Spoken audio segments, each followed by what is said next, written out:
I think all of us as parents want our children to have healthy habits. We want them to be able to take ownership of their life, take responsibility, right? Like to be able to take care of their schoolwork, take care of their room and their clothes, and participate by doing chores around the house. Like these kind of habits will shape your kids into responsible human beings. But those are hard. These habits are hard for you to do. Healthy habits for them, habits are difficult, but that's why they are so important to really be done intentionally. And so in this podcast today, we're going to highlight the ways in which too often parents sabotage their efforts to help their kids build healthy habits by the ways in which we approach it. And then we're going to give you 10 specific ways. I mean, starting today I'm going to want you to like hone in on the habits you want for your kids to get better at, to grow in. And we're going to teach you how to do that today, because your kids want you to know how to do this, because they want to have these healthy habits, because habits shape who we are and the kind of people we end up becoming in life. So take a moment to, if you could, to pause, rate and review the podcast. This is so important for our podcast to be seen and for more parents to know about. Share this with other parents who are asking these kind of questions, or kind of in the nitty gritty of helping their kids learn these important habits, like brushing their teeth and just every morning getting ready for the day, and that habits like they're constantly losing stuff, and how to remember stuff and take responsibility for this. So share this episode with them, and get ready to write down these steps and to learn these different tactics that really help kids become kids with healthy habits all throughout their lifetime. So sit back and enjoy the podcast, and I know you're going to learn a lot today. Welcome to the Art of Raising Humans. The Art of Raising Humans is a podcast designed to support, equip, and encourage parents on how to create long-lasting, deeply connected relationships with their kids that's free from fear and shame. Come join us on the journey.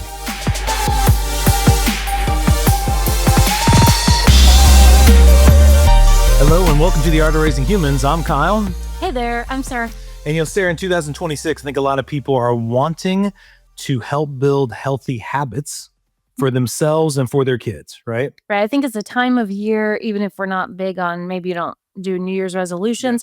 Yeah. It's kind of a time where we think, okay, what do we want to look into for this year? What do I need to change or build? Yeah. And so before we dive into how so many times we as parents undermine our kids for getting healthy habits, and then what to do differently, we'll get into that. I want to remind everybody that at this point, January 26th is a big, cool date in Tulsa, Riverfield, which is a private school here in Tulsa County.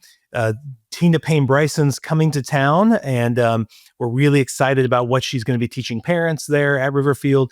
And so soon we'll have more details posted on our social media. So if you're not already following us on Facebook, Instagram, or TikTok, go there to make sure you're getting those updates, because you're not going to want to miss having Tina. It's the first time she's ever come to Oklahoma and ever talk. Like, she's done it down in Texas and other states. She's a big time sought after speaker, expert in this field about brain science and the development of your kid. And so you will not want to miss this. If you're in Tulsa, you're going to want to come to Riverfield on Monday, January 26th. Okay, so today what we want to talk about, Sara, is how we're thinking as parents are wanting to change some habits. Habits like cleaning up their room, or doing chores, or how they do homework, or how they even talk to each other. Right? Mm-hmm. So a lot of habits they want their kids to have. Is there are things that we have noticed in ourselves and with parents that we've coached, kind of mistakes we fall into that really undermine our ability to help teach habits. Right? And one of those that I see super common is becoming the reminder. Yeah. Because we remember, right? We've built the skills. So we're like, hey. Yes. It's always on our mind. We have to have that paper due. Uh-huh. Yeah. So we want to jump in there. Well, and so sometimes that's called nagging. So we're constantly verbally nudging them, right? Yeah. Or correcting them, telling them. That's right. Reminding, correcting. Mm-hmm. And why does it backfire? Yeah, we really actually don't want to be their reminder. We don't want to move into the role of managing it for them. The better skill is for them to learn how to manage it. That's going to be super messy, right? But we want that. That's the goal. The goal is how to shift that ownership over to them, where I'm not the reminder. Yep. They have other systems in place to keep themselves checking because otherwise, we all remember being kids. if you were going to remind me, I don't need to remember. So I'll just let you take the responsibility of reminding me to do it. So even though initially that's going to be necessary because the kid's not, it's not, but eventually that's not the goal. The goal is for them to internalize it. And if you keep doing it, 100% it's going to turn into a power struggle. So eventually the kid's going to get sick of it. And parents get so confused because they're like, I wouldn't need to do this if you would just do it. And the kid's going like, I don't need to do it because you're going to do it for me. Yeah. Or they haven't even really learned how or mastered the skill because you keep doing it. Yeah. So we don't want to become the reminder. If you are doing that, just know you're getting caught up in a dance or a loop that is going to undermine the goal of the kid taking responsibility of the task. And many more chances for conflict and frustration and resentment, all that stuff, right? Kids really resent it. Number 2, taking over when it gets hard. That's difficult. It's so much easier. Like, whatever, it's not so hard. It's just let me do it. Or you see them, they start having a meltdown because it's just so hard to put away 2 pair of pants or something, and you're like, fine, I'll just show you here. This is how you do it. So we tend to move in when, I know you tell stories all the time about your dad moving in on science projects or, when they waited until the last minute. I'll tell them a story. Yeah. So I've heard this one before. Well, this one started 5th grade. This is when I learned I could do this to my dad. Right. So I remember I had a big science project done. I had to do the solar system, had to get, planets and things. I mean, it was the night before. I hadn't done anything. So I remember my dad worked at a convenience store until midnight. And we were talking over the phone. He was like, get some pipe cleaners. I'm like, what are pipe cleaners? He's like, they look like, I don't know what you're talking about, Dad. And the more and more stupid I sounded, the more incompetent I sounded. But just don't worry about it, And the next morning I woke up and there was a completely built solar system, the sun with the planets. And I was like, that was awesome. That was actually really easy for me to do. So I did through most of my middle school years, I would just act incompetent or make it very hard on my dad to where my dad just eventually say, forget this, I'll do it. Yeah. Right. And that's the skill I learned.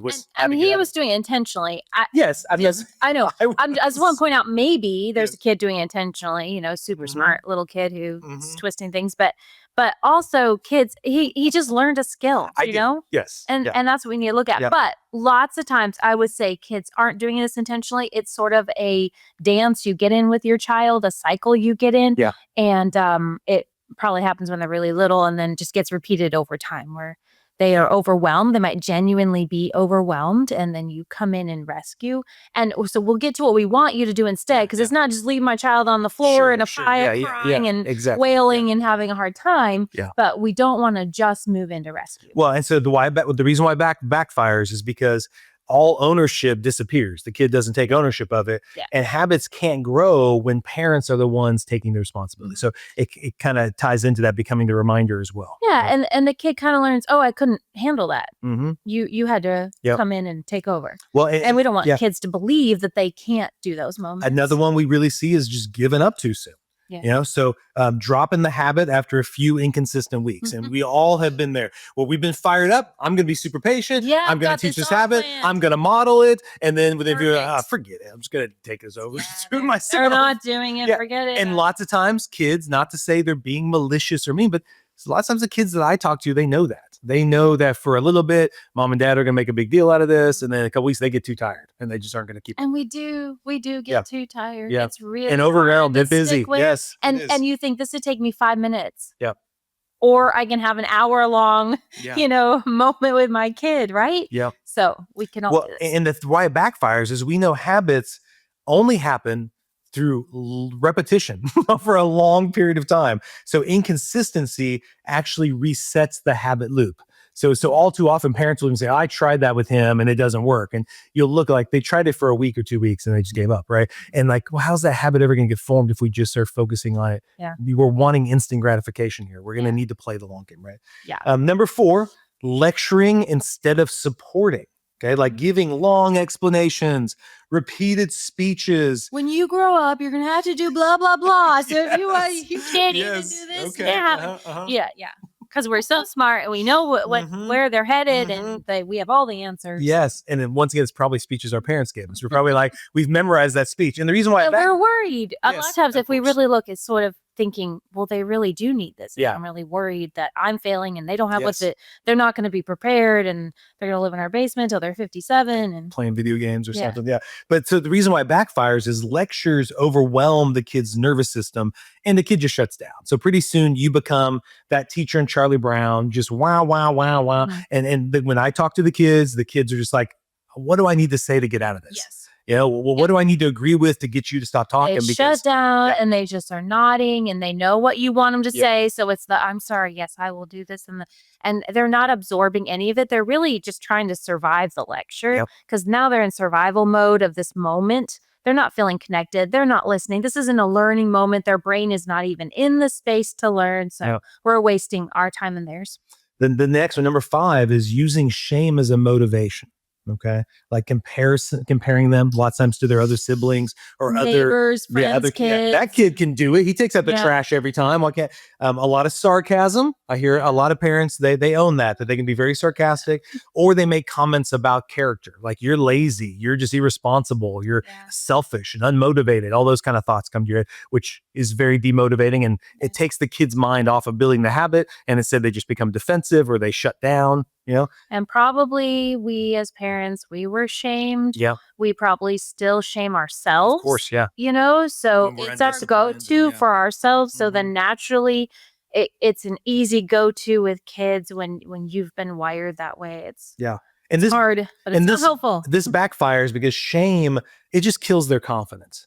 And when they don't have the confidence, it hinders their ability to have the intrinsic motivation. Like shame and intrinsic motivation don't go hand in hand. Shame is like external motivation for me just to do it to make you happy, to get you to like me. And we don't want the kid. That's not the long game you're wanting to play. You're wanting them to own it, take responsibility for it, and be internally motivated to say, I want to take the trash out or do this chore because it helps my family, you know? Yeah. Number 6, letting anger drive the process. I've never done that. I've never done that one. So shame probably is more I don't know if you use shame too, but it's definitely my go-to. Anger is your top choice. Yes. Yeah, it's well used. Yeah. And like I can get more angry than you, so you better do what I'm saying. Yeah, and this is where there might be some threats given or just the threat of just hearing you get louder and more upset. Bigger. It may not even be like, I would never threaten punishment or threaten those kind of things, but I definitely can get louder and a little more intimidating. And then they just don't want that, you know, so they don't want that. You might, anger can get into sort of this judgments being passed and of course. And I'm right, you're wrong. And that condescending, tone. Well, and kind of like shame, it also backfires on building the habit. Fear doesn't build habits, it builds avoidance. Yes. So hear that clearly. When you use fear in whatever form you're doing it, it doesn't build a habit, it just builds avoidance. So it actually, when the kid thinks about that thing you're wanting them to do, they're actually going to be more avoidant over time, because even when they're adults, they'll associate that task with the fear they felt, and there's no joy there. There's no like. Well, I think if we think about it, I think we all can agree that if our child is choosing to clean their room because they're afraid you're going to be mad at them, like, oh, dad's going to be home, so I better get my room cleaned because before he left, he said, to clean it. That's a different thing. He's going to be so mad at me versus this is my room. I want to take care of it. I feel like I can take care of it. I'm going to go in and clean it. I mean, that's the thing we want our child operating from, something inside of them that has decided how they want their space to be, feel like they can make their space that way and go and do it, right? Yeah. So, of course, we can use anger to manage people, but wow, I don't think any of us sit here and think, wow, I really hope my child's motivated by being afraid of a lot of people and doing a lot of things because they don't want a bunch of people to be mad at them. And you want them to choose to do it from something inside of them. So that's good. Well said. And so the last one of this, the last thing that we kind of notice parents do that undermine kids' ability to build habits is expecting adult level consistency. So just like assuming a child should, they should just know by now. Like, I'm so sick of this. I'm We've so tired. seen Like, them do it before. I know. Well, right? Just know. Like, I mean, I felt this way a lot, Sarah, when it came to sports. Yeah. And when I talked to my dad, he'd be like, "You weren't that different than your kids. You spent a lot of time just kicking the dirt and not focusing. But as an adult, when I played soccer, I was super focused. So somehow I'm like, why can't they be more like me as an adult when they're 6?" Right. But like in my mind, that's the version I wanted them to be, or that's the version I liked about me. And I wanted them to get that. But really at 6, I wasn't super focused either. Once again, sports is a great kind of the comparison to this because we see, man, the best quarterback throw an interception. Do you know how many balls he's probably thrown and how many times he, and yet he can still throw an interception. He can still make those mistakes. Yes. And so at the level they're at, as adults even, they can still mess something up. Again, we mess up. So we need to realize that we just still can't manage it as an adult. And so how can I look at my child and think they're going to hit anywhere near this level of competence, right? And mastery. They're still learning. They've only been around on this planet for, 12 years or something. Well, then now we want to shift into helping you learn some skills or mindsets to support your kids in building healthy habits. Okay. So number 1 is externalize the reminder. What does that mean? External. Yeah, so a really great way to stop taking over is having something that works for your child. So it might be something, if they're a teenager, it might be a reminder that beeps on their phone. It might be an external sign hung up on their, here's your to-do list. Yep. It's hanging in their bathroom, or, what I mean was, here's my morning routine. Those are the things I need to make sure I get done each day. So then that sign, that external thing is their reminder. There's all kinds of fun ideas. We saw one where they had little lights, I was thinking of the same one. You'd light up the lights. The kid went and hit the light each time they did one. It's somewhere now. Yes, I know, yeah. But then it was obviously for preschoolers, so they had the joy of turning off the light. They loved it. Once they got their shoes on and they got their water bottle. Yeah. So there's ways you can make it really, really fun. Again, this goes back to our other podcast about collaborating. Do this with your child. Have them design the reminder sheet. Yeah. But then it's off your shoulders, out of your hands. They just know, here's your sheet. So helpful. And it's between the child and the sheet and getting that done. And they get that little dopamine hit of checking things off. Well, and when they're little, the more visual it can be, the better. Yeah. I even love it, Sarah, just reminders of, instead of when your kid goes to school, if there's certain skills they're working on, like sitting still and raising their hand, like even taking pictures of them doing that. And when you drop them off, say, hey, what are we working on today? And then show them the pictures and they can go, oh yeah, that's right. And then like that picture's the reminder, instead of you they're like, okay, I get it. The lecture, go and be good today. Okay. And so every time when we started doing them when they're little, that was just mind blowing to me. I thought we could just say it and they did it, but I thought, oh no, that's true. They do like pictures and they do learn that way. Yeah. And also seeing themselves do it in the pictures, or having some fun activity that gets that kind of feedback of the light, those kind of things. But I mean, and just to point this out, I think to drive it home everyone has their favorite app. Yes. That's full of their reminders, or a planner. Some people, I want my colorful pens and I want my planner where it has the whole month in one sheet. We all have our own visual reminders, and kids are the same way, right? Yep. So just think about it. What's the kid version of that same thing that I use today? And the reason why it works is the reminder shifts from the parent to the environment or the tool that they have said will help them, right? And you're teaching them how to understand themselves better and what works, what doesn't, right? Yep. Okay, number 2, protect ownership. Basically what that means is let the natural kind of consequences happen when appropriate. Support without rescuing. So there's going to be natural outcomes that happen. And it's not like you just sit back and laugh at them and go, I told you. Right. That goes back to the shaming. But it's like, oh no, I can see this is probably going to happen. Like they're probably going to forget that thing that they keep, but maybe that's what needs to happen. Right. And I'm going to be their support. I'm not going to lecture them. And I know so many times I've tried to do this and I slipped into shaming them too and be like, I told you, that's why I was going to remind you, but I didn't. And I wanted you to feel it, but then you just lost that opportunity because now the kid's just mad at you, Yeah.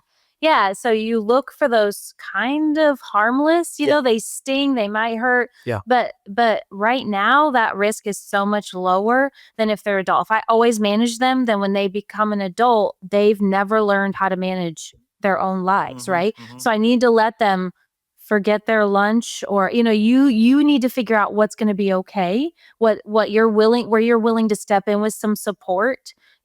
So just think of that and watch them and go, this is going to be an okay stumble. I remember when Abby first got her phone and she was at some kind of meeting for something. And I noticed that as we left, she left her phone and I just picked it up. And I had it and I waited till she was in the car and I started to see her panicking. And I was like, what happened? Did you leave your phone? Right. And then I used it as an opportunity to just say, hey, I got it.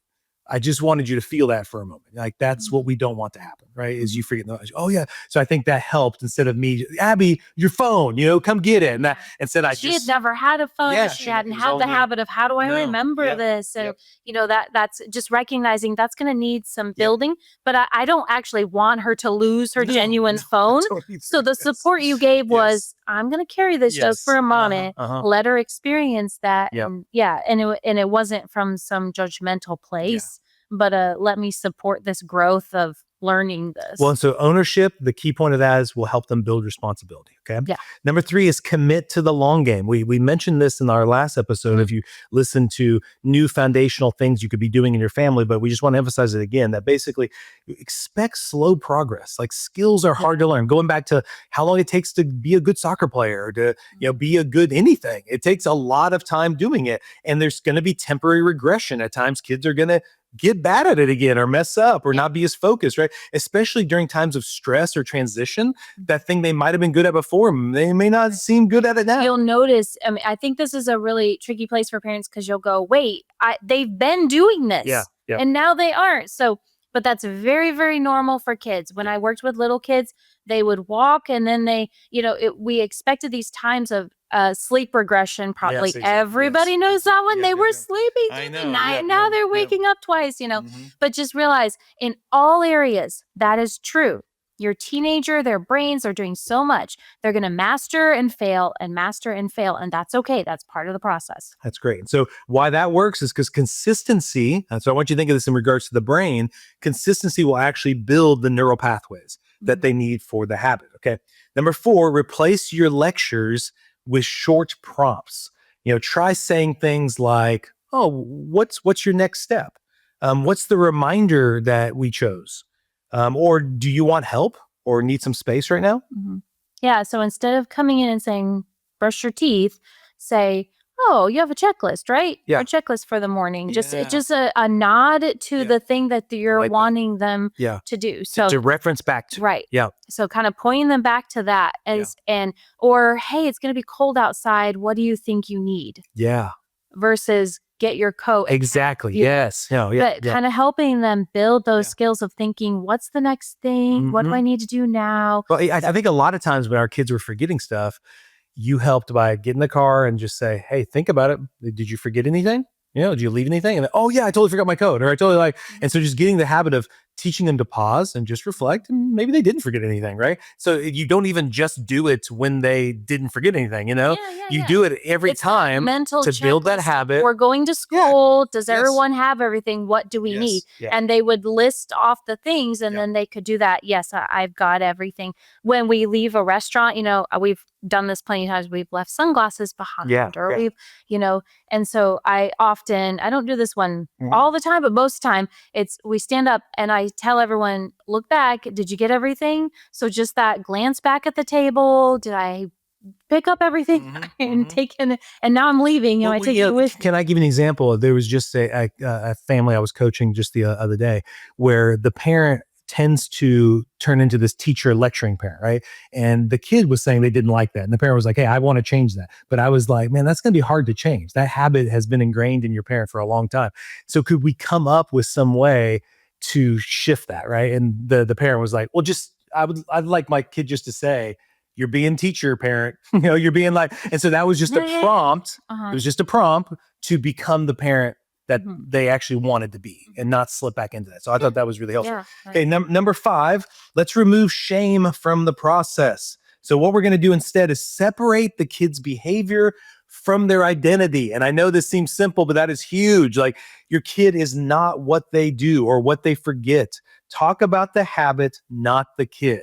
Like your kid, because they didn't do the habit or aren't getting it, it doesn't mean they're incompetent or they're lazy or they're irresponsible. Those kind of things become very personal, and that's going to put them on the defensive and less open to learning the habit. Yeah, and they're going to feel so discouraged about themselves. It's really just, okay, haven't learned it yet, haven't mastered it yet, but we'll will. So what do we need to do? What will help? Well, it helps kids also understand that kids learn best when they feel safe with you. If they feel like you're going to do this stuff and shame them or be sarcastic and kind of make fun of them, they're not going to want to do it with you. You know. Number 6, use calm and not control. So pause before you respond. I know I needed to get so much better after this, after Abby would lose a water bottle again. But I pause before responding, regulate yourself first. Okay. Because I know Abby told me that so many times she did not tell me about forgetting a water bottle because she was afraid I was going to blow up and I was going to get angry at her.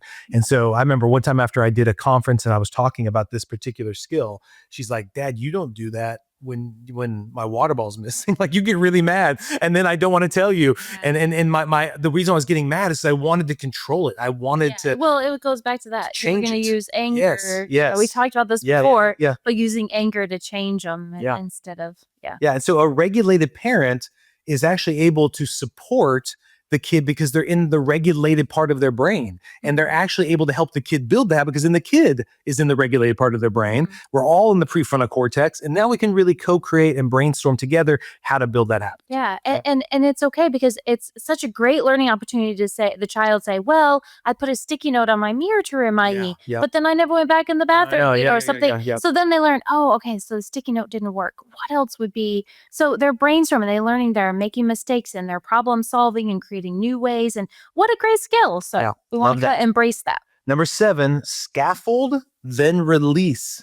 Well, what does that mean? Well, identify where the habit breaks down. You kind of just did it just there. Identify where the habit breaks down and then add some temporary support and gradually step back, right? I mean, this is, I remember us doing this so many times with so many different habits where you're just trying to help brainstorm, okay, what was the step we missed? Like you had a plan. So this is really great when it comes to doing schoolwork, remembering your homework, you're remembering to turn stuff in. It's like, but like when you're doing this, so at the heart of it, Sarah, you've got to trust that the kid will get there. You've got to come not from fear, like, oh God, like, look at that. See, you didn't even follow through with that. Instead, it's just like, no, they just missed that step. Let's go. Or maybe that plan wasn't an effective plan. That's what this whole process is about. Or to see, I think maybe I like the cleaning the room thing, that where you think, I saw you do this for 4 days in a row, and now this huge and then you find out that something happened that day and they were overwhelmed, and it just so again, even if you think they've mastered and then something goes wrong, there's probably some reason for that, and learning to explore that and learning to teach your child how to explore the breakdown. Well, and it could be, and just the, was it something as simple as, oh, I never went back in the bathroom to see a sticky note, or I was super worried because I found out my friend's grandma is, so there's a lot of little pieces to it, and it, we just got to realize, like we said before, it's the long game. We want to explore these things, find out where the breakdowns are. And scaffolding works because it builds competence. It teaches them the skill when they're not with you on how to build habits, that they know it's a step-by-step process. I need to be patient with myself. I'll get there. That's a lifelong, right? Number 8, match expectations to development. So adjust your expectations based on age, emotional load, personality, nervous system capacity, right? So just make sure you're expecting realistic things. And this works because realistic expectations reduce conflict and increase success. Okay. When no one likes it when someone's expecting us to be successful at something that we don't think we can succeed at. And many times I don't want to talk to you about it. I want to tell you when I failed at it. I want to hide it from you, right? Because I think you just think I should just know it. And I know so many times that really frustrates kids because I don't even know what they're talking about. I don't know how to do that thing. Maybe I did it once, but it was like lucky. And it might be super obvious to us. We might think, oh, yes, you do. But if they're not doing it, let's revisit. Maybe they don't know what you think. Maybe they're misunderstanding what you think. Competent in what you think they should feel competent. Okay. And number 9, focus on one habit at a time.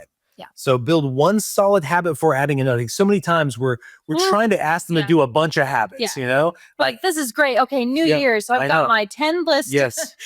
So I want you to get good at all of these things. Yes, really, really, really. If you can just hone in on one, it's going to be successful. Well, until this, I remember there was a time where you really wanted our older two to be better by doing the dishes, right? And I told you at that time I was really busy with work and I didn't feel like I had the time to support them to do it. But after a couple months went by, I did have the time. I said, hey, let's do it. And the goal was like, you can kind of set a goal for the next 30 days or next 2 months. We're going to follow these steps that Kyle and Sara are talking about. Let's pick the habits. Let's just focus in, just get that one, right? And it'll feel really encouraging rather than doing 3, 4, or 5 and then not being consistent with all of them and so forth. Right. Yeah. So why that works is overloading kids will lead to failure and discouragement. They'll start to think they can't do it, and then they'll just be like, I don't want to even try it. Right. Okay. So number 10 is repair when things go sideways. So when they aren't doing the habit, at times you will get frustrated, you will get upset. And so it's great to come back and repair that. I love this sentence. I got frustrated earlier and that wasn't very helpful, was it? Can we reset on that? And then the kid goes, oh, okay, yeah, okay. Then it's not like a blown opportunity. We can just go back, we can reset and then learn how to do these other steps with them. Yeah, I think that's about that. Well, and it works because repair strengthens the trust between you and the kid and helps them be more receptive and open to learning from you. Yeah, because we don't want them motivated by the anger. We don't want them motivated by the shame. Yeah. So if we as parents mess up and move in that direction, we want to go, oh, wait, that's not what we want to do. Let's rewind. Let's go back over here and let's try that again, So then you're kind of fixing that so that narrative doesn't stay in their head that I need to clean my room because you're going to be so mad at me or I'm a horrible person if I don't. So a great first step to start to do is today you and your spouse sit down and write down kind of what is just one habit that you'd like your kids to get better at, kind of assess, is this age appropriate? How can we help support them, and do that with this mindset that your child isn't resisting responsibility. Your kid actually does want to take responsibility. Okay. They're learning a skill. Their brain is still building. So it's going to take some time. It's going to take some patience. Habits grow where there is patience, where there's partnership, repetition, and trust. So go in with that mindset, and we'd love to hear your feedback. Like as you do this over through January into February, love to hear about the successes you're having as you're helping them build new habits and also helping build their confidence that they can build new habits. And habits are so important. Like a book that we really love by Sean Covey, the son of Stephen Covey, is 7 Habits of Highly Effective Kids. And what he talks a lot about in there is how habits begin to form who you are. Right. And that's why they are so important. So these conversations and the way you approach them are crucial to your kid understanding how to build healthy habits, because otherwise they're going to build habits and they're either going to be helpful to them or hurtful to them. And you really want them to feel confident that when they need to build a healthy habit, they know how to do that. Okay. Yeah. This is definitely a skill we use our whole lives, right? Yeah. So I hope that gives you the steps going into the new year. Habits for you, habits for them. And we look forward to hearing back from you. Leave comments below, or you can email me at kyle@artofraisinghumans.com. If you want to share some of those stories, we'd love to listen to those and maybe share some of those stories on the podcast next time we record. So hope you're having a wonderful January and have a great day. The Art of Raising Humans podcast should not be considered or used as counseling, but for educational purposes only.